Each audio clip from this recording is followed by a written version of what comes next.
मुरादाबाद बाला साहेब की पुण्यतिथि पर उन्हें भारत रत्न देने की मांग। जी हां, आपको बता दें, शिवसेना की महानगर इकाई ने महानगर में विभिन्न स्थानों पर शिवसेना प्रमुख हिंदू हृदय सम्राट बाला साहब ठाकरे की 12वीं पुण्यतिथि मनाई। नम आंखों से बाला साहब ठाकरे को याद करते हुए शिवसैनिकों ने उनके विचारों को घर घर तक पहुंचाने एवं समाज व राष्ट्र के लिए अपने सपनों को साकार करने का संकल्प लिया। शिवसेना जिला प्रमुख ने मंगूपुरे में माननीय बाला साहब की पुण्यतिथि मनाते हुए प्रधानमंत्री महोदय से उन्हें भारत रत्न देने की मांग करी। बाला साहब को महानगर के सभी वरिष्ठ पदाधिकारी ने श्रद्धांजलि दी, जिनमें वीरेंद्र अरोड़ा, कमल सिंह राव, मोदित उपाध्याय, मधुबाला कश्यप, अरुण ठाकुर, शिबू पांडे, शिवा सैनी, भारत अरोड़ा, धर्मेंद्र कश्यप, विक्की कश्यप, प्रमोद सिंह, सुरेश सैनी, आकाश सिंह राहुल आदि मौजूद रहे। अधिक जानकारी के लिए देखिए पूरी खबर लाइव डिस्ट्रिक्ट न्यूज पर। मनोज सैनी के साथ सुनील कपूर की रिपोर्ट, मुरादाबाद। नरेंद्र भाई यहाँ पे उपस्थित सभी मेरे शिवसैनिक भाई,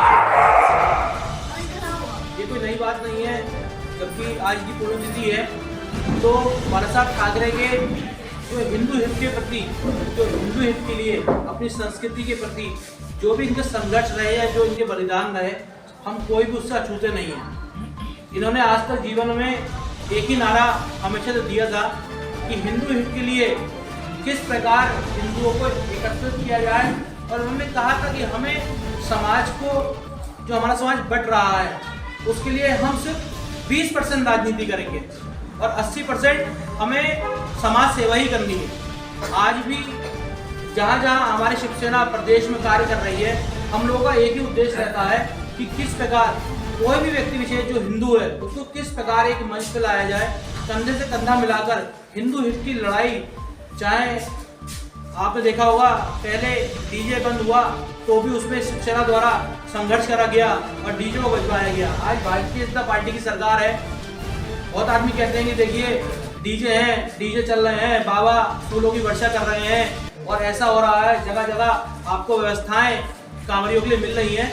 हम भी बहुत खुश हैं, हम उसकी आलोचना नहीं कर रहे हैं, लेकिन हम आपको उन दिनों की भी याद दिलाना चाहते हैं जब समाजवादी की सरकार हुआ करती थी और ये हुआ करता था कि बोले इस मोहल्ले से 5 अगर लोग जा रहे हैं, आप टोली बना के जा रहे हैं तो 5 के नाम चाहिए, जो लोग जाएंगे उनके नाम चाहिए, उनकी आईडी चाहिए। हमने उस टाइम में शिवसेना ने संघर्ष करा और जब डीजे का प्रकरण हो गया था तो एनएसए लगाने तक की भाई साहब के ऊपर, और शिवसेना के कई लोगों के ऊपर ये हो गया था तो एनएसए लगाई जाएगी कि डीजे नहीं बजेगा। उस टाइम पे संघर्ष है। जब आजमगढ़ मुरादाबाद कचहरी परिसर में आ रहे थे और डीजे का प्रकरण चल रहा था तो मात्र शिवसेना संगठन एक ऐसा संगठन था जिसने उनको कचहरी के अंदर नहीं घुसने दिया था। मेरे भाइयों, कहने का तात्पर्य क्या है कि जैसे हम और आप आज समर्पित होकर हिंदू हित के लिए कार्य कर रहे हैं, हमें भी अपने जो साथी हैं, संघ साथी हैं, क्षेत्र है अपना, हम उसे मजबूत करना पड़ेगा। हमें अपनी विचारधारा के लोग ढूंढने पड़ेंगे, किस प्रकार हिंदू हित के लिए हम कार्य कर सकते हैं। कोई गरीब असहाय है, उसकी किस प्रकार सहायता हो सकती है, कोई विधवा है, उसकी किस प्रकार पेंशन बांधी जा सकती है, कोई गरीब लड़का है, कोई गरीब परिवार है, उसका बच्चे को पढ़ने के लिए वो चाहता है कि हम कोई बच्चों को पढ़ाना, धन नहीं है, हिंदू है, किस प्रकार उसे आगे बढ़ाया जाए, इस पद्धति पे हमें कार्य करना है। आज बाला साहब ठाकरे की जो पुण्यतिथि है, हम उसमें यही है कि हम किस प्रकार हिंदुत्व को और मजबूत कर सकते हैं, जो उनका देखा हुआ सपना था उसको हम किस प्रकार साकार कर सकते हैं, इसी पे हम आज चर्चा कर रहे हैं। मेरे बड़े भाई मेरे बीच वीरेंद्र अरोड़ा जी भी उपस्थित है। इनसे पहले मैं चाहूँगा कि आप में से ही, जैसे हमारी भवानी सेना की जिलाध्यक्ष हैं मधुबाला जी हैं, मैं इनसे भी चाहूँगा कि ये भी हमारे शिवसेना के द्वारा जो समाज में हिंदू में कार्य किए जा रहे हैं उन पर भी अपने कुछ शब्द रखिए, उस पर प्रकाश करें। भाई ओमकार भाई, शिव कुमार भाई, यहाँ पर आए हुए समस्त मेरे शिवसैनिक भाइयों, मैं हृदय से आप लोगों का अभिनंदन करता हूँ। हम सब लोग आज परिवार की तरह, आज हमें पुण्यतिथि है ये, वो समय भी मुझे याद है। आज इस पर भी ईद चर्चा हो रही थी, दोपहर का वक्त था, 12 बजे का, मैं बैठा हुआ था। पहले इससे पहले दुखद घटना एक हो हुई थी, पौंटी चड्डा जो हमारे समझ लो आप मुरादाबाद से जुड़े हुए थे, पहली घटना हुई थी। 12 बजे पता चला था कि भाई पौंटी चड्डा जो है उनको उनके भाइयों के द्वारा ही आपस में झगड़ा हो गया और पौंटी चड्डा का निधन हो गया। पूरे मुरादाबाद में एक दुखद लहर हो गई थी, क्योंकि पौंटी चड्डा भी एक अपने आप में बड़ी शख्सियत बन गए थे। उसी समय 2 बजे करीब एक न्यूज़ हो आई कि माननीय बाला साहब ठाकरे का ऐसे ऐसे स्वर्गवास हो गया। तो सभी लोगों के लिए, हम लोगों के लिए बड़ी मतलब दुख वाली बात थी, क्योंकि देखो आप जितने भी सब लोग जुड़ो मेरे द्वारा ही संगठन से जुड़े हो, भले ओमकार भाई हों या भले वहाँ या धर्मेंद्र भाई हों या मदद भाई हों या कमल भाई हों, और आज आप ही सब लोगों के कामों से कहीं आकाश भाई जुड़ रहे हैं, कहीं शिब्बू भाई जुड़ रहे हैं, तो कहीं राजेश भाई जुड़ रहे हैं, कहीं हमारी बहन मधुबाला जी के माध्यम से और लोग जुड़ रहे हैं।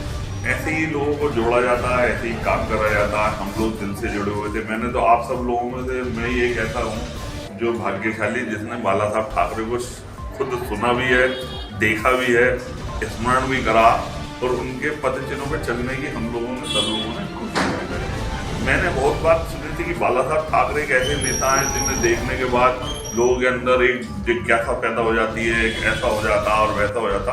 मैं आपको पूर्ण रूप से कह सकता हूँ, मैं जब बाला साहब के साथ सामने जब पहली बार मिले तो शिवसेना भवन में हम लोगों की बैठक थी। उस समय वो मनोज जोशी जी वो मुख्यमंत्री थे शिवसेना के, और राज ठाकरे और उद्धव जी सभी लोग थे। ये तो छोटे छोटे थे।